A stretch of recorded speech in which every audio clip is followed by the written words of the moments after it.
Hey guys, welcome to Rockstar Recruiting. My name is Jim Remley. I'm excited to be with you today. We're going to be diving deep into recruiting and retaining your agents so you can build an amazing real estate company.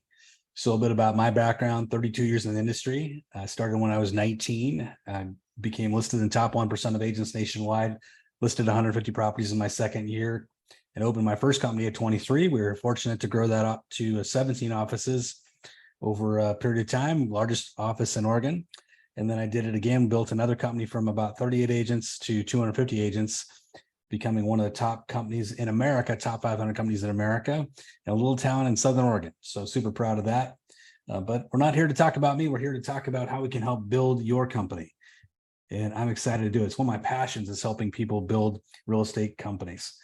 So I don't know if you recognize this cat. This is Mr. Ebert. So if you remember Siskel and Ebert, they were kind of a dynamic duo of movie critics over the days in the 1980s. And he had a great question that he would ask. In fact, he had this opportunity where he could interview Oprah Winfrey. And this is quite an honor, obviously, Oprah Winfrey being who she is. He's pretty nervous about it. So he wrote down a few questions. And one of the questions he asked her was this: what do you know for sure? In fact, it was so impressive for her as somebody that interviews people all the time. She actually stole the line with his permission and began to use it in a series of interviews that she did of other people. And she would ask them the same question: what do you know for sure? So what do you know for sure is something I'd like to pose to you. What do you know for sure about running a real estate brokerage company? What do you know for sure about owning a real estate firm? This is an important thing. And I'm going to tell you what I know for sure. I know this: your number one job is to recruit. We like to think that our job might be, hey, my job is to deal doctor, to help people through transactions, or to even coach agents and train agents and be an inspiration and be a leader. All things that are super important to our job, all facets of our job for sure. But just go back to that deal doctoring issue. Don't you think that some of our brokers, owners, leaders can take 10 minutes to broker a deal, or they can take 10 hours to broker a deal? And yet, if you don't have enough agents in your office, it doesn't matter. There's nothing to broker. And for all of us, we probably are facing a little bit of that dilemma right now: is how do I make sure that I have enough deals coming through the front door to even pay for a staff, to pay for a brokerage, and then make a profit for myself? All of this is solved by your ability to recruit. I like to think of us in this industry as being NFL, NBA, NHL owners, professional owners of clubs. And when we're that professional owner of a club, what is their job? Their job is to go out and recruit the best and the brightest so they can go on that field and they can win championships. And that's what we need to be doing ourselves. We have to understand that our number one job is to recruit. It's hard because there's a lot of distractions. Here's what's going to distract you: problem solving with agents, technology issues. Oh my gosh, right? Brokering transactions and listings, as I said, staff and vendor management. Staff is a bear. I get it. Financial management and crisis management. But here's what can happen. We can get lost in secondary priorities that take you away from your number one job function. Let's face it, when we're coaching agents and we're sitting with an agent and we say to them, hey, listen, your number one job every day is to lead generate, and your really number one job is to find listings. So when we are coaching our agents to do that, shouldn't we also be coaching ourselves? Our number one job is also lead generation. It's just in a different form of lead generation. It is in the form of recruiting. And by the way, your agents are watching what you're doing. And when you become a really effective recruiter, you're doing exactly what you're telling them to do. You're going out and lead generating every day. You're going to meetings. You're following up. You're doing a great job with technology. You're getting your presentation skills dialed in. You're working a sphere of influence or a group of people. You're doing everything that they should be doing themselves. And when you do it successfully, you start to have success, and they notice it. They appreciate it. They respect it more than anything else. I'm going to tell you that all those things being set aside, right? Your number one job is still recruit, but there are distractions. My ultimate distraction, by the way, this is me, age 23, number one office, my first office of 17. My biggest distraction, which I'm going to guess for a lot of you is the same distraction, was new agents in the real estate industry. Here's the reality about new agents in the industry. When I was starting out, I thought, I am not going to have enough savvy to go out there, or enough experience to go out there to hire people that have already been in the business for a while. And so I thought my strategy is going to be to go out and recruit new agents. And I'm going to train them to be the best agents in the marketplace. Because I knew I was a good trainer. I knew I was a good coach. I knew I was a good team leader. And I knew I could do it. So what I did is I started to do career seminars. I did a career seminar every single month for 5 years straight. And we would pack a house. We'd have 50, 60, 70 people at these career seminars. I'd get 5 or 10 people that would raise their hand at the end of the thing and say, yes, I want to go for it. I want to get my license. They go get signed up with the real estate school. Maybe half of that group would finish school and pass their test. Maybe half of those people are people that we would hire. And I started hiring some people, but they take a tremendous amount of time. And here's what I learned after 5 years. I learned that there's an 86% attrition rate with new agents, no matter how good a trainer is, no matter how much wherewithal they have, no matter how much grit and determination, there's still an 86% attrition rate, meaning almost 9 times out of 10, when you hire a new agent, they are not going to make it, no matter how good you are as a broker. So after that first 5-year period, I started scratching my head and saying, I got to make a change. I've got to change my priority set, and I got to start going after experienced agents. And that's when my career totally turned around as a real estate brokerage owner. That's when we really started to grow, is when I understood that we've got to go after experienced agents that have already been vetted by the market. They've been in the business over a year. They've been in the business over 2 years. They've passed that 86% attrition rate. We know they're probably going to be in it for a while now. So it's a lack of clarity that creates chaos and frustration. When you don't know what you're supposed to be doing as a broker, just like your agents, that's what creates chaos and frustration. That's why you feel like you're spinning your wheels. You're like, you seem calm on the surface, but like a duck underwater, your feet are just pedaling just to stay afloat, just to stay alive. Some of you are still selling real estate to make sure that you're paying your bills for your real estate office. You are, by and large, kind of feeding your office in order for it to stay afloat. We don't want to do that. We want your office to be profitable. We want you to be profitable. We're not here to open a charity, right? This is work. Now, I will say, when you start this recruiting process, the first one is always the hardest. I'm going to tell you, picking up that phone and starting to make recruiting calls, it's no different than when you're an agent, you're trying to call for sale by owners or expire listings or canvass a neighborhood. It's tough. It's difficult. It's challenging. It's challenging for me. This is one of my first recruits that I recruited when I took over a company in Southern Oregon. And she was tough to get in the front door. She was tough to interview. She was tough in the meeting, but I ended up recruiting her. Her name was Alice Lima. She's still with the company today. And I just want to put this in perspective for you to kind of understand that why recruiting is so important. Let's assume that Alice, after I recruited her, stays with the company for 10 years. She's already been with us longer than 10 years, by the way, but let's just assume she just stays for 10 years. And that you earn, as a company owner, $25,000. Now, it might be lower. Let's say it's 16 or 18. You pick your number, whatever the number is. And you make $250,000, 200,000, 180,000, whatever your number is over that period of time. And then I take that and I say, okay, what if I could hire 10 Alice Limas, 10 experienced agents over 10 years? What does that look like? Well, for my company, maybe it's $2.5 million in top line revenue. Maybe it's $2 million. Maybe it's $1.8 million. Whatever the number, when you start looking at your business and saying, every agent I recruit, it's not just about what they earn this year, it's about what they earn over the next 10 years. Now you can see that there's a true transformation. You can really start to build your company quickly if you understand the power of these numbers. So here's the reality of it, though. The reality is this is a numbers operation. It's a relationship building operation, but it really comes down to numbers, just like any other kind of sales, right? It's not an art form. It's a numbers game. So here's the thing to understand is that relationships lead to recruited agents. And how do you build relationships? You build relationships through having calls and conversations and having meetings. So here's the numbers as somebody that's recruited hundreds and hundreds, thousands of agents over the years. For every 5 calls you make to an experienced agent, we're not talking about new agents. New agents will come and go, and it's okay. I still hire some new agents occasionally, but I'm not going after it. It's not my focus to go after new agents. My focus is experienced agents. So for every 5 calls I make to an experienced agent, I will set 1 appointment. You might say, geez, that's good. I don't set 1 appointment. We're going to teach you how to do that. We're going to give you the tools to make sure that you start doing that. With my coaching platform, by the way, with our brokerage coaching students, they're getting scripts and texts and emails every single 2 weeks. They're getting a fresh new batch that they can go out and use in the marketplace. But I'm going to give you some today. 5 appointments. Every time you do 5 appointments, you'll average 1 recruited agent. So if you want to have a rapid rise with your company, and this is a rapid rise for most companies, okay, and you want to recruit 24 experienced agents over the next 12 months for your company, which if you did that over 10 years, you'd have an incredibly large, successful company, by the way.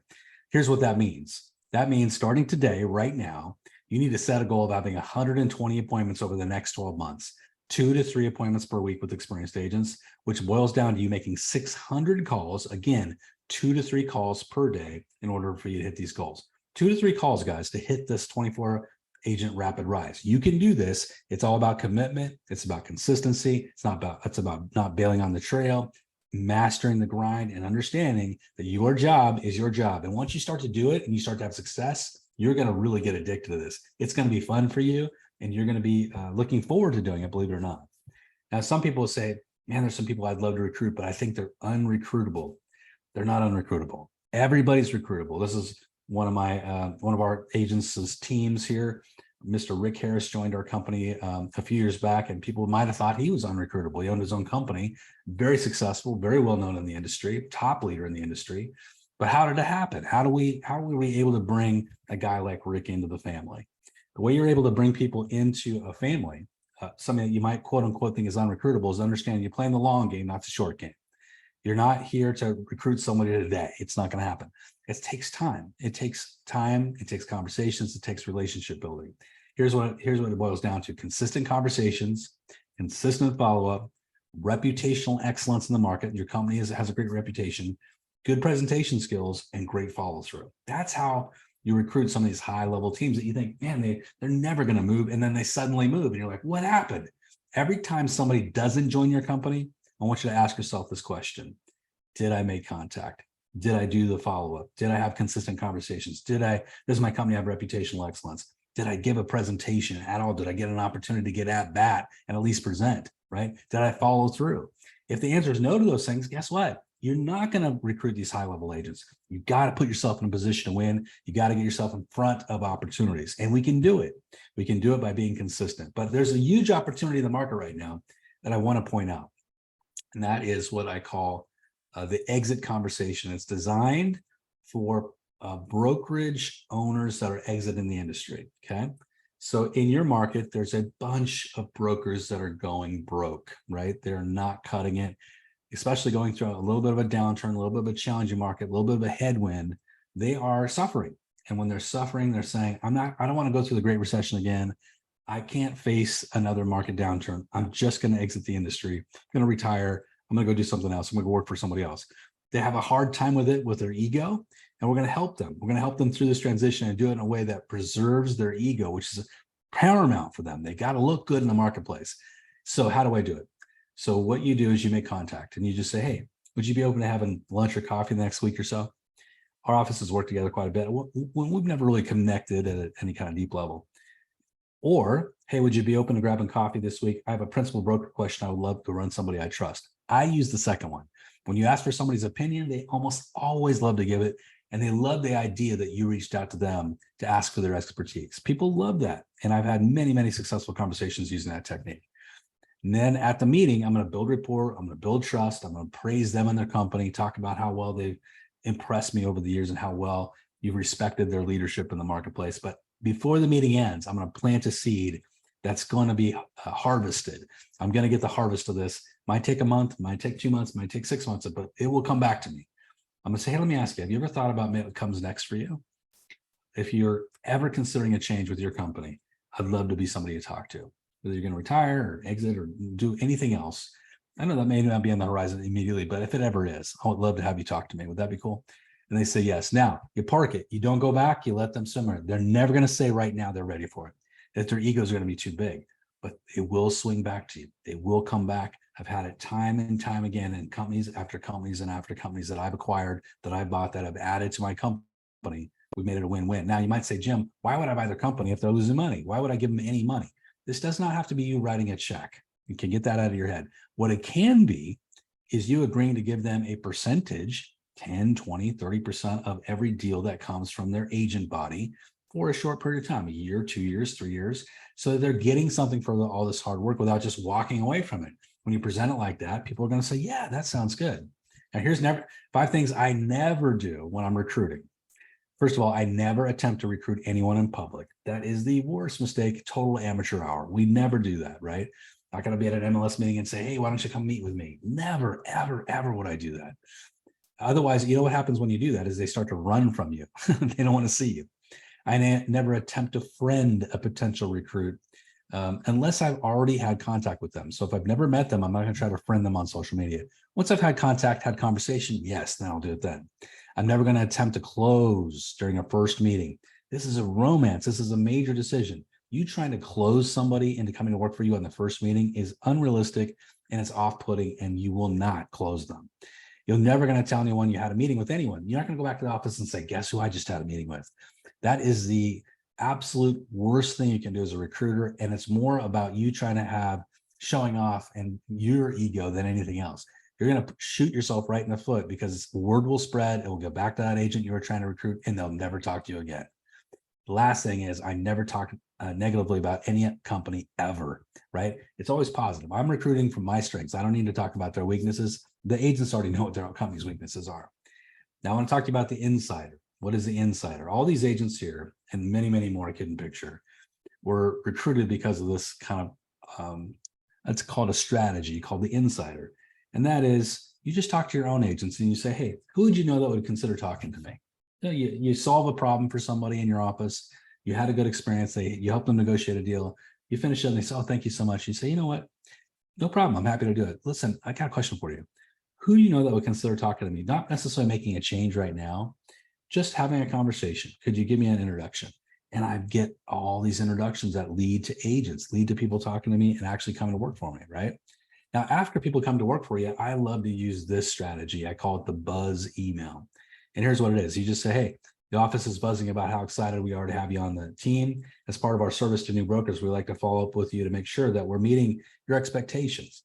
Please don't hesitate to ask if you have any questions, need any help with our systems or tools, have anything we can do to help you. It's our mission to help you build your business. Of course, if you have the opportunity, we would love your referrals. As you know, we only recruit by referral. We're looking for experienced brokers who, like you, exemplify professionalism, embrace forward-thinking strategies, are committed to excellence, and have the ability to adapt to the changing market. Now, this is a real email sent to a real person. Here's the response I got. Hey, you know, it's really funny that you get this message from you today. I was planning to send you an email telling you how happy I was to be back. This is the agent that left and then came back. It feels just like home to me, except I was trying to go down the wrong hall to my office. People just don't realize what your company has to offer, but I do, especially now I was away for a short while. Since you asked, I could use some new buyers and sellers. Do you have any of those available? I guess we'll have to work on that. I did talk to another agent this week. She's not happy where she is, but I'm sure she's ready. I'm not sure she's ready for a change yet due to her business. Maybe you can talk to her further. Her name is Marilyn from this other company. And guess what? I recruited Marilyn. So those conversations absolutely help. Now, this is another strategy I like to call the change effect. Whenever there's a company that's having change, ownership change, franchise change, staff change, you name it, there's change, technology change. This is an opportunity to go recruiting, right? So you find out there's a change, and then you ask your agents in your office, hey, I know there's some changes going on over the company XYZ. Anybody over there I should be talking to? They're going to give you a couple names. Great. Now I have a reason to call. I could say, hey, you know what? I was referred by John, and they raved about you and asked me to give you a call. I understand there's some changes going on over your company. Just want to reach out, see if you'd be open to exploring what we're doing over here at ABC. No commitment, just a conversation. I've recruited agent after agent after agent with that conversation, but you got to be fast because other offices are probably doing the same thing. Then there's something called the linked chain effect. What is the linked chain? You all know vendors that are in your office, but they're also in every other real estate office all the time, right? So these vendors are invaluable. Title company reps, lenders, home warranty folks, 1031 people. They're always talking to realtors. When you have this opportunity to talk to them and say, hey, you talk to a lot of realtors. If you hear of anyone that's unhappy, frustrated, maybe thinking about a change, I'd love your referral. And I don't expect you to just refer me, but if you happen to have that opportunity, I'd love you to get a referral. I've had so many agents recruited as a result of that. They'll say, you know what? I know there's an agent over here you should talk to. Don't say I said anything. No problem. I won't. But now I know there's an opportunity for me to have a conversation. These are just 4 people I've recruited just as a result of that, but I've recruited hundreds as a result of that strategy. Then there's what I call straight line recruiting. What is straight line recruiting? This is just simply identifying who you want to have in your company and having kind of a goal, having clarity that I'm going to go talk to these folks. I'm just going to have a straight up conversation to let them know that I want them on my team. If they don't know you want them on their team, they're never going to come to work for you. You got to open the door so that they know you want them on the team. Just like if you were an NFL coach and you saw a hot recruit that was a high school student or a college student, you'd want them to know, I want you to join our team. And I want you to know that door's open to have that conversation. So how do you get in position to have that conversation so it's not awkward and it feels very natural? One thing I'd recommend you do is something we do at my company called the daily report. This is an example of it. And the daily report just outlines which transactions, what listings, what closings we've had for the day. Now, if your company's small, you might want to do it for the week or even for the month. But as you grow, hopefully you grow into having a daily report that your staff's giving to you. The biggest and most important part of this is this section right here. This shows the closings that our company had and the cooperating agents that were involved in those closings. Now, with those cooperating agents, these are opportunities. If there's somebody that is on my straight line recruiting list who I want to recruit, that I'm now going to go after. And I'm going to have a reason because they just closed a transaction with my company. But I want to juice it a little bit more. I want to have the agent they just closed with give me that recommendation, because I don't want to recruit people that are not good fits for the company. I want people that are great fits for the company. So here's an example. We like to put into our transactional packages. You can do this through now technology, Jot Forms, Google Forms, whatever, or you can do it in paper. And you just have the property, address, listing firm, agent firm, selling firm, closing date. Did you enjoy working with the cooperating agent? Would the cooperating agent be an asset to our team? Have you spoken with them about joining our company? When you do that and they say, yeah, they'd be a great asset, now I can make the call to that agent and have it be supernatural and super complimentary, frankly, and an easy call. So I can say, hey, I just saw you close a transaction with John over here at 123 Johnson Street. They said you did an amazing job. Just want to tell you, I want to say thank you for selling one of our listings. Hey, quick question. Would you be open to having coffee or lunch? I'd love the opportunity to talk to a top producer on your thoughts on the market. And of course, tell you a little bit about what we're doing here at our company. And now we've opened the door. They're going to say, yes, no, I'm not interested in moving. That's okay. Whatever they say, let's respond to it. So they say, not interested, not moving. Hey, you know what? Totally understand. It can be just a meet and greet. We don't have to talk about companies. I get it. I respect that you would be open to just a conversation, no recruiting involved.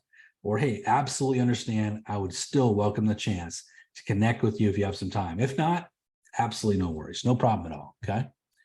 Now, something I call the bell cow theory. When you have really top producing agents, people that are at the top of their game. This is a few of my top producing agents that I've recruited over the last several years.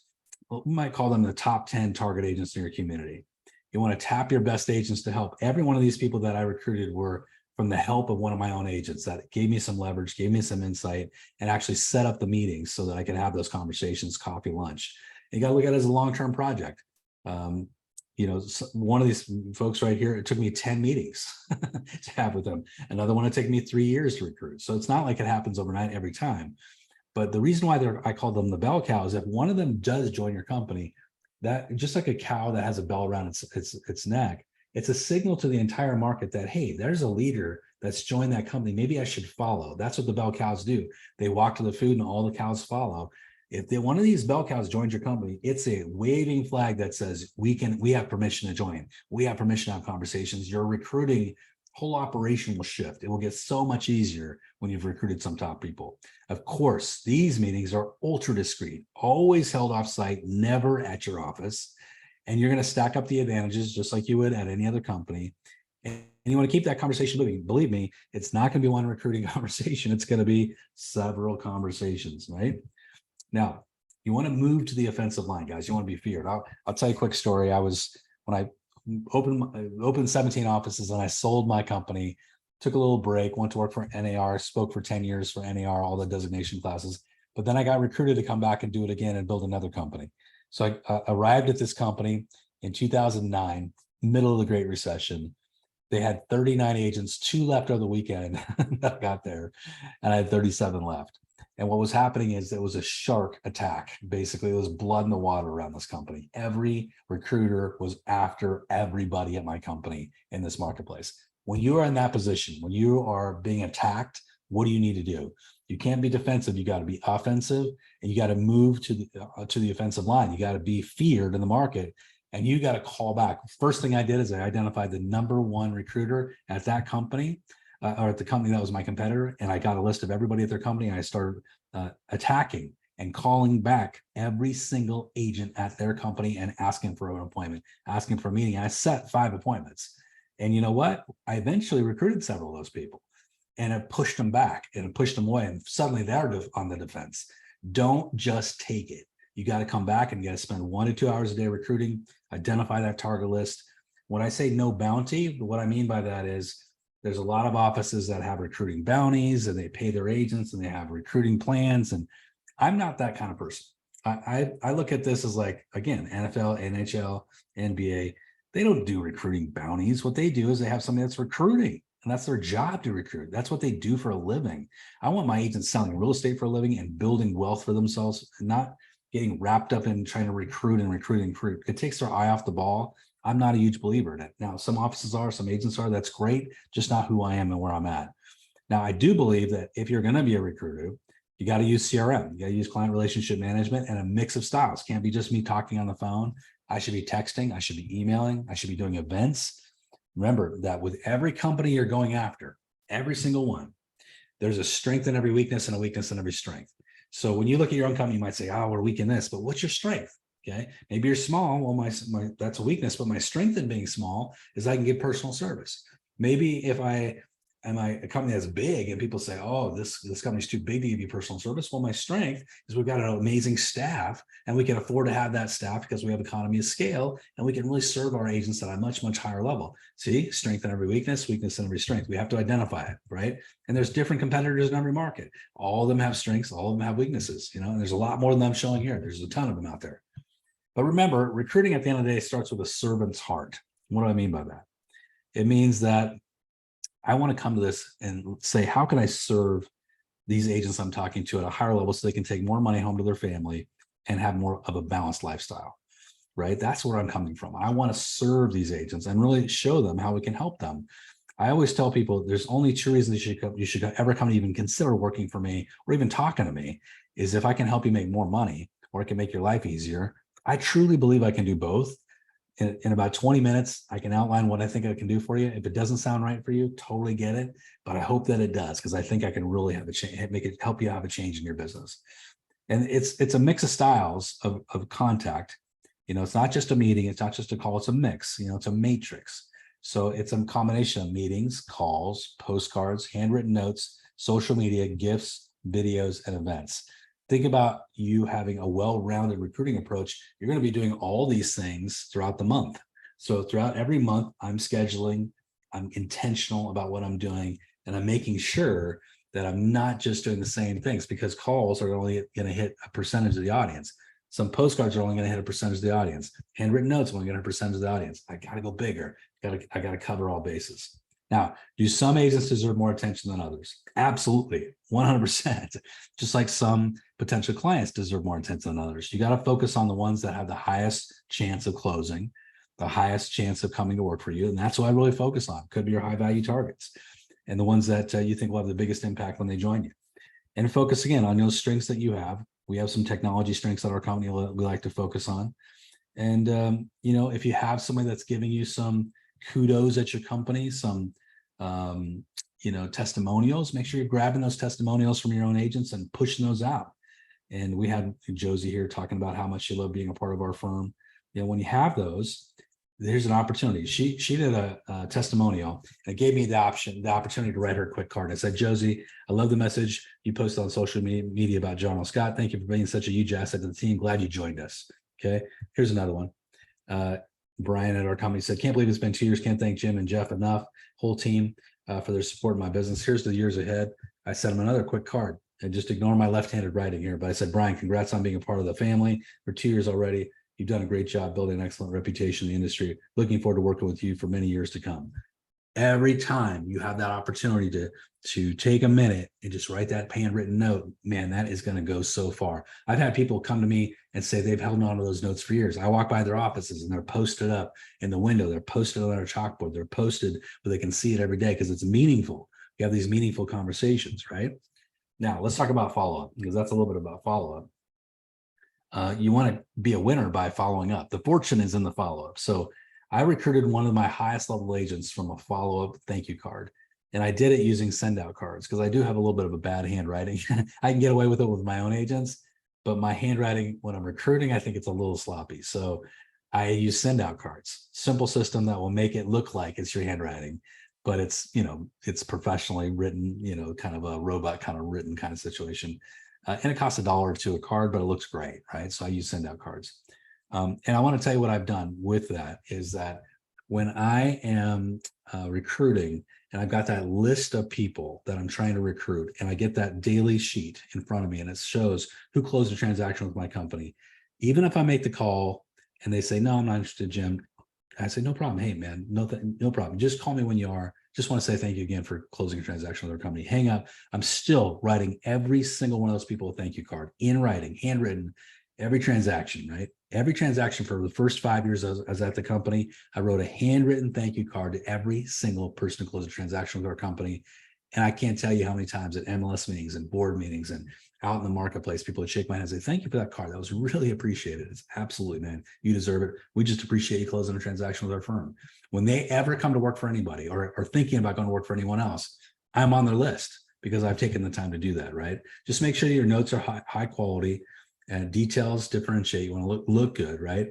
And here's the biggest thing with follow-up. The biggest thing that agents miss or recruiters miss is that when you have your CRM open and you are making a call to recruit and you talk to them, you don't talk to them, whatever happened, you want to make a note in your CRM for your next call. You want to flag for next conversation.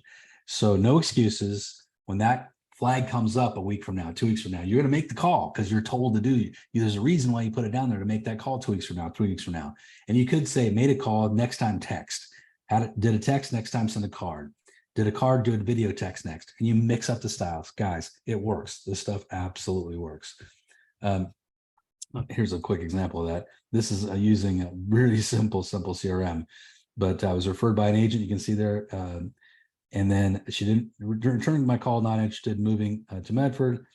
Thank you card, invited to event, sent email, congratulations, calling a sale, and then hired. One of the top producers at our company now. Okay, let's break down the meetings. I told you over and over, you're not going to recruit them on the first meeting. Not going to happen. So what does the meeting schedule look like? Well, the first meeting, I'm just trying to create a friendship. People come to work for people they like. Number one, 90% of people come to work for you because they like you, right? So first, when I'm sitting down with somebody, I'm saying, hey, before we talk about anything else, I just want to get to know you as a human being. Tell me a little bit about yourself. What'd you do before you got in real estate? Get their backstory. And once they start down that road, the Pandora's box will open up. You'll be able to talk to them for hours based on, what they were doing before real estate. Tell me about your family, your last occupation, your recreation, your dreams and goals, the standard forward, right? I'm going to give them the pitch at some point. Now, how am I going to give them that pitch? Once I've told them my backstory, they've told me about their backstory. I'm going to say, hey, you know what? I'd love to share with you a little bit about what we're doing in our company. Would that be okay? And they're going to say, yes. Now I can get out my notebook or whatever I'm going to present to them, my laptop, my iPad, whatever it looks like. I'm going to give them a short pitch, 10 minutes, 15 minutes, not hardcore, just a short, soft pitch. The focus of the pitch is give them more profit and more time. However you're going to get there, that's the focus, right? And you're going to also be providing them with business planning services, coaching, mentoring, easy transition into your company. You're going to walk them through a transition plan. And I always tell them, listen, the hardest part when people kind of will talk to me and they kind of get excited is a lot of them see the value, but it's the idea of making a transition that's the hardest thing. Like, I can't even imagine how that would look. Let me tell you how it actually works and what we've done for a lot of agents. So I walk them through the transition plan, and then I focus them on the fresh start, the new beginning, the new chapter in their real estate career. This gets them excited. Now, you're not going to close them, and I'm not going to try to close. Instead, I'm going to lightly just say, hey, it's a lot to think about. Go home, talk about it with your spouse or significant other. We'll touch base, in a week or two. And I'd love to talk to you the next time we get together a little bit about our technology and really walk you through that. I touched on it, but I'd love to actually show it to you. You can also point out what happens at your firm. I love to do this the week at our firm. And I walk them through every single thing that we're doing at our company to let them know that, hey, we got an exciting, dynamic company. Agents are super engaged, right? 100% zero pressure. Listen, I know it's a huge decision. Well, I'm here today. I'm here tomorrow. I'm here next week, next year. I'm ready when you're ready. It has to be the right decision for you and your family. I'd love to show you some of our tech. Like I said, maybe be open to getting together the next week or two so I can show you some of those bells and whistles. Now, pressure is going to come off the gas pedal. They're going to be like, oh, he's not going to try to close. Wow, that's a different experience. Great. Now, I'm just going to start to touch base, send a thank you card for the meeting, and I'm going to try to get them into an appointment in a week or two. At that next meeting, we're going to hit the technology. We're going to go through all the different pieces of technology you have, websites and our apps and all the things that you might have at your company, right? That can help them with their career. Find the differentiation, better, faster, easier, focus on productivity, build excitement in what you're offering. And by the way, guys, you got to have a pretty decent tech stack to compete in today's world. So you can't just come in and be all about commissions. You also have to have a tech stack that at least measures up to your competition. Otherwise, they're not going to make a move. You've got to have at least a comparable tech stack with most companies. What does that include? At least a website, probably a domain name that they can use, Jim at ABC Real Estate. Most companies are moved to virtual transaction management so that they don't have to be carrying around papers anymore. They can do it virtually. A lot of companies have a CMA program and or a CRM program. So that's some basics that you might think of to have at your company. Now, I'm still not going to close. I'm going to, if they want to come to work for me, and a lot of times they'll be like, okay, you talked me into it. That's okay. If they haven't been talked into it by this point, most of them have, but if they haven't, I'll say, well, the next time we get together, maybe in another week or two, when it's comfortable for, when it's easy for you, then we could talk a little bit about marketing. I'm going to show you our marketing advantages that we have. Then I get together and we talk about marketing assets, all the things that we're offering, the marketing contracts we might have with local vendors, marketing agreements, local, regional, national. Like we're using HomeSpotter at our company, Express Copy, List Hub, some basic things, but things that matter, right? Things that differentiate us from the competition. And we just show those off and how we do them. Remember, you want to use a digital presentation so it looks good and it presents well, right? And then if they still haven't made the decision to come, I'm going to say, hey, next time we get together, I'd love to show you how we handle the transition, really step by step, in depth, and how it looks, how we can really help you get into here with just like a flip of a switch. It's going to be really, really easy. And when we're sitting with them at that transition meeting, I'm going to say, hey, here's what I did. I had our marketing team, if you have one, I had our marketing team just put you in the picture. I mean, these are going to be super confidential, but I'm going to show them what their signs would look like, what the cards would look like, what their stationery would look like, with their picture and our logo on it. That is the big closer. And I love to do that. Sample signs, full color, sample flyers, sample cards, timeline of listings and escrows. So I could say to them, listen, what would be an ideal date for you to move? Let's say, I don't know, August 1st, if that's the number. Great. Well, here's what we do. We like to set the date about 2 weeks out from when you're going to pull the trigger. And we start ordering cards and name badges and signs. We get everything dialed in, get your website set up so that when you come, we literally just flip a switch and you're ready to rock and roll. There's no downtime. There's no waiting. You're just literally on the ground, full scale running. Does that sound good? Great. Let's book this date. We're going to put this out here. And if you're good with it, in order for us to start ordering all this stuff and making a financial commitment, we do need to have you sign, and we're just going to post it everything for that date if you're good with it. Okay. Now I've got to commit it. Now, do some people still back out? Occasionally, but extremely, extremely rare. Most people come to work. Now, let me tell you about a couple other options for you in terms of recruiting that are fun. One I just did with one of my good friends, Tommy and Jamie Kim at Lifetime Real Estate. They're part of my brokerage coaching group. They're just crushing it. They just had an event in Orange County, Orange County's largest real estate summit. We had a great event there. I did the morning session, but he does this every year. He has a thought leader come in, and they roll out the red carpet for them, and they deliver this amazing content to the entire community. Now, he sent out 20,000 emails to every agent in Orange County and invited them all to this event. He rents a hotel space, he gets sponsors, the whole thing. But here's the result of what happened. What happened is he got 14 recruiting appointments as a result of that event. So think about events and think about what you could do with events to really ramp up your opportunity to start having some more agents come to work for you. And then in terms of marketing, what exactly should you be doing? Calls and text, of course, that's your number one method. But postcards 4 times a year is a good idea. Thank you cards. Every transaction, every meeting, thank you card, as I mentioned. Social media connections. You want to make connections with people on all the platforms they're on: LinkedIn, TikTok, YouTube, Facebook, Instagram. You want to be where everyone is, right? So you got to be active in those areas. I use the 5-2-2 method. You got to be posting 5 times a week. If you want to be a leader in this industry, you got to be posting 5 times a week. 2 stories, 2 videos minimum. This is going to show leadership. You got to show up in front of them in order for them to get to know you as a human being, and they're going to be much more likely to talk to you and have a conversation with you. You never do blast emails to them. I hate the blast emails. You do personalized emails. This is where you occasionally just reach out to them and say, hey, how you doing? I just saw your marketing, just saw your new listing, just saw your social media post. Congratulations, looks great, fantastic. Love to get together and chat with you, have coffee sometime soon. There you go. That's the recruiting marketing is that's what it looks like. We want to stay on top of it. You want to be visible. You want to be likable. Remember, 90% of the reason why people come to work for you is because of you. They have to like you. So here's what you need to be doing. If you haven't been doing it yet, can't be a secret broker, just like agents can't be secret agents. You got to have high visibility. So you need to be attending MLS meetings, attending education events, attending recruiting realtor events, and fundraisers, volunteering for board positions, be a leader in the real estate community. And when you are a leader, people will come to work for you. People will be excited to actually have a conversation with you. But all this being said, all the things we're talking about, who's your number one recruiter? I'd like to say it's us, but it's actually not us. Our number one recruiters in our office are always going to be your current agents. Your current agents are your number one recruiters, the ones that are raving fans, right? Now, me personally, I don't provide recruiting incentives. I believe that if you are inspired, you're making money, you are having fun, you're having a great experience, you have a great culture, you're going to be just thankful enough to be with the company that you're going to give me the opportunity to talk to people. You're going to give me that option of, hey, you know what? I talked to Jim and I was excited to get him to have a conversation with you. So that's what I do. And that's how I believe it. But, you can run your company the way you want. But here's one thing that we believe in at my company. It's been a real game changer is we try to work by referral only when it comes to recruiting. I don't want to just be cold calling people. I want to be referred to people. And when I can say, hey, we only recruit by referral only, it makes it exclusive. It makes it feel like, wow, okay, who referred me? Well, John referred you because you had a great experience with you in that transaction. He said you really saved the day.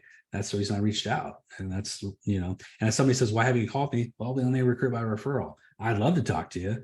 Is there somebody you've had a conversation with or done a transaction with our company that will give you a referral? Training, coaching.